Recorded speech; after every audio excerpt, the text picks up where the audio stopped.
Hello friends, good morning. তো সকাল সকাল বেরিয়ে পড়েছিলাম পুজো দেওয়ার উদ্দেশ্যে। তো তোমরা এখানে দেখেই বুঝতে পারছো আমি কোথায় গেছিলাম। তো অনেক দিনেরই মনের একটা ইচ্ছে ছিল যে এখানে পুজো দিতে যাওয়ার। তাই সকাল সকাল অনেক কষ্ট করে ভোরবেলায় স্নান করে তারপর কিন্তু 4টে নাগাদ সমস্ত কমপ্লিট করে তারপর কিন্তু গেছিলাম। আর এখানে কিন্তু পুরো রাস্তাটা আমরা পুরো ফেরিঘাট ছুঁয়ে ছুঁয়ে গেছিলো, এতটা বড় লাইন ছিল। আমাদের পরেও প্রচুর লোক এসেছিল যারা কিন্তু এই পুজো দেওয়ার জন্য লাইনে দাঁড়িয়েছিল। তো প্রচণ্ড লাইন অতিক্রম করে পুরো খালি পায়েই আমরা কিন্তু গেছিলাম।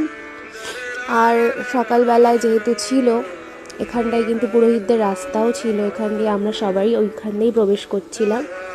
ফাইনালি মনের ইচ্ছাটা পূরণ হলেও মাকে দর্শনও করে নিলাম। স্পাইরাল ওয়ে দিয়ে গেছিলাম ফার্স্টে, তারপর কিন্তু মায়ের দর্শন করে খুবই মনটা প্রশান্তি লাগছিল। দেখো মায়ের মুখটা কতটা সুন্দর। আর ফাইনালি সমস্ত পুজো কমপ্লিট করে একটু আইসক্রিম আর কচুরি খেয়ে এই ফেরিঘাটের দিকে যাচ্ছিলাম।